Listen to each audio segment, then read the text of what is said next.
નમસ્કાર, આપ જોઈ રહ્યા છો સીએનસીસી ગુજરાત. સિદ્ધપુર હાઈવે પર સરસોઈ નદીના પુલ પાસેથી બાતમીને આધારે સ્ટેટ મોનિટરિંગ સેલની ટીમ રૂપિયા 1.76 લાખની કિંમતનો વિદેશી દારૂનો જથ્થો, કાર અને તેમાં સવાર 2 આરોપીઓની ધરપકડ કરી છે. તેમજ દારૂનો જથ્થો મોકલનાર અને મંગાવનાર સહિત કુલ 5 આરોપીઓ વિરુદ્ધ પ્રોહિબિશન એક્ટ હેઠળ ગુનો નોંધવામાં આવ્યો છે. પોલીસ સૂત્રો પાસેથી વધુમાં પ્રાપ્ત થતી માહિતી મુજબ સ્ટેટ મોનિટરિંગ સેલની પોલીસને બાતમી મળી હતી કે રાજસ્થાનની સાંચોર બોર્ડરની એક કારમાં વિદેશી દારૂનો જથ્થો ભરીને મહેસાણા કડી તરફ લઈ જવામાં આવી રહ્યો છે, જેથી પોલીસે પંચોને સાથે રાખીને સરસ્વતી નદીના પુલના નજીક નાકાબંધી કરી હતી. થોડાક સમય વીતતા બાતમીવાળી કાર આવી પહોંચતા પોલીસે તેને અટકાવી દીધી હતી અને કારમાં તપાસ કરતા કારમાંથી કુલ 1578 નંગ વિદેશી દારૂની બોટલ, જેની કિંમત રૂપિયા 1,76,400 ને મળી આવી હતી. પાટણ શહેરની વિશ્વ વિરાસત રાણીની વાવમાં વર્ષે દહાડે 3.5 થી 4 લાખ જેટલા પ્રવાસીઓ આવતા હોવાથી અને પુરાતત્વ વિભાગને કરોડોની વાર્ષિક આવક થાય છે. ત્યારે હવે પાટણમાં આ પ્રવાસન અને પુરાતત્વિક સ્થાપત્યના વિકાસમાં એક નવું મોરપીંછ ટૂંક સમયમાં ઉમેરવા જઈ રહ્યું છે. ગુજરાત પ્રવાસન વિભાગ દ્વારા પાટણની વિશ્વ વિરાસત રાણીની વાવ ખાતે 3D પ્રોજેક્શન, મેપિંગ શો અને હેરિટેજ લાઇટિંગનો પ્રોજેક્ટ શરૂ કરી શકે છે, જેથી વધુમાં વધુ પ્રવાસીઓને આકર્ષી શકાય. પાટણની વિશ્વ વિરાસત રાણીની વાવમાં વિકાસ અને વધુમાં વધુ પ્રવાસીઓ પાટણમાં આવે તેવા શુભાશયથી ટુરિઝમ કોર્પોરેશન ઓફ ગુજરાત દ્વારા રાણીની વાવ સંકુલમાં મુલાકાતીઓને રાણીની વાવના સ્થાપત્યની 3D ઇમેજ દ્વારા ઉજાગર કરી શકાય તથા ભવ્ય રોશની, લાઇટિંગ અને મેપિંગ શો દ્વારા જાણકારી આપી શકાય તે હેતુથી રૂપિયા 18,74,461 સંભવિત ખર્ચે 3D પ્રોજેક્શન, મેપિંગ શો અને હેરિટેજ લાઇટિંગનો પ્રોજેક્ટ સ્થાપિત કરવા ઈચ્છે છે.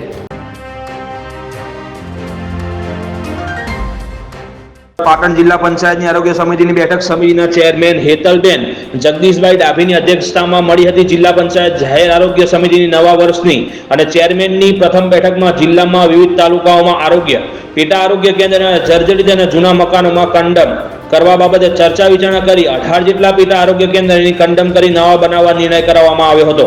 બેઠકમાં ઉપસ્થિત મુખ્ય જિલ્લા આરોગ્ય અધિકારી ડોક્ટર વિષ્ણુભાઈ પટેલે આરોગ્ય વિભાગની વિવિધ યોજનાઓ બાબતે સભ્યોને વિસ્તૃત જાણકારી આપી હતી. બેઠકમાં આયુષ્યમાન ભારત કાર્ડ, આભા કાર્ડ, રોગચાળા સંબંધિત તેમજ ટીબી, મેલેરિયા નિર્મૂલ અને સગર્ભા બહેનો, કિશોરીઓ અને મહિલાઓ માટેની સરકારની વિવિધ સેવાઓ, યોજનાઓની વિગતવાર ચર્ચા કરી આયોજન કરાયું હતું અને ગ્રામ્ય લેવલ સુધી લાભાર્થીઓ તેનો લાભ લે તે માટે સભ્યોને અનુરોધ કરાયો હતો.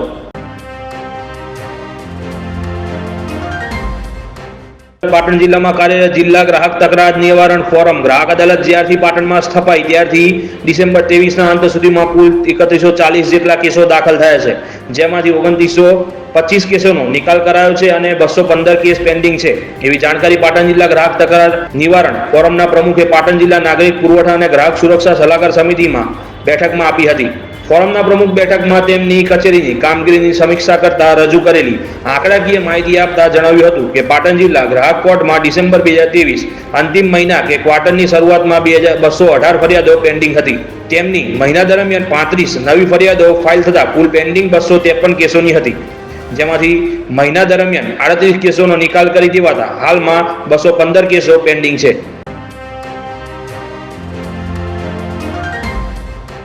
પાટણ શહેરમાં ઉત્તરાયણનું પર્વ ખૂબ જ ધામધૂમપૂર્વક ઉજવવામાં આવે છે. સવારથી જ લોકો પોતાના ધાબા અને મકાનની છતો ઉપર ચડીને પતંગના પેચ લડાવી ઉત્તરાયણ પર્વની મજા માણે છે. ત્યારે લોકોની આ મજા અબોલ પક્ષીઓ માટે કોઈક વાર મોતની સજા પણ બની જતી હોય છે. પતંગ રસિયાઓની ધારદાર દોરીઓથી અબોલ પક્ષીઓના પંખો અને ગરદન કપાઈ જવાના કારણે તેમના મોત પણ થતા હોય છે. ત્યારે આવા ઘાયલ પશુ પક્ષીઓની સારવાર માટે પાટણ જિલ્લા વન વિભાગના નાયબ વન રક્ષક બિંદુબેન પટેલના માર્ગદર્શન નીચે વન વિભાગના કર્મચારીઓ અને વિવિધ સેવા 22 સંસ્થાઓના ઉપક્રમે પક્ષીઓની સારવાર માટેના કેમ્પો શરૂ કરવામાં આવનાર છે. પાટણ વિભાગ દ્વારા પક્ષીઓની સારવાર માટે તેમનો લેન્ડલાઇન નંબર 0276622850 સહિત હેલ્પલાઇન નંબર 8380002300 પણ જાહેર કરવામાં આવ્યો છે. તેમજ 1962 કરુણાવાન પણ સેવારત રહેશે.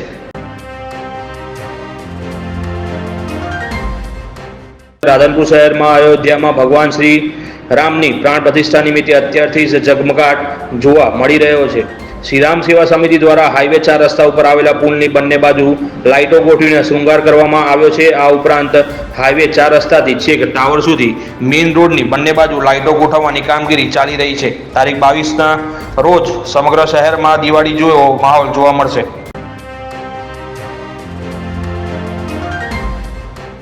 અબડાસા તાલુકામાં મકર સંક્રાંતિ પર્વમાં શેરડી સિંગ દાળિયા જલેબી જાયફત માણશે. અબડાસા પંથકમાં દુકાનદારો ખમણ ઊંધિયા જલેબી ફાફડા સહિતની વાનગીઓ બનાવવામાં વ્યસ્ત બન્યા.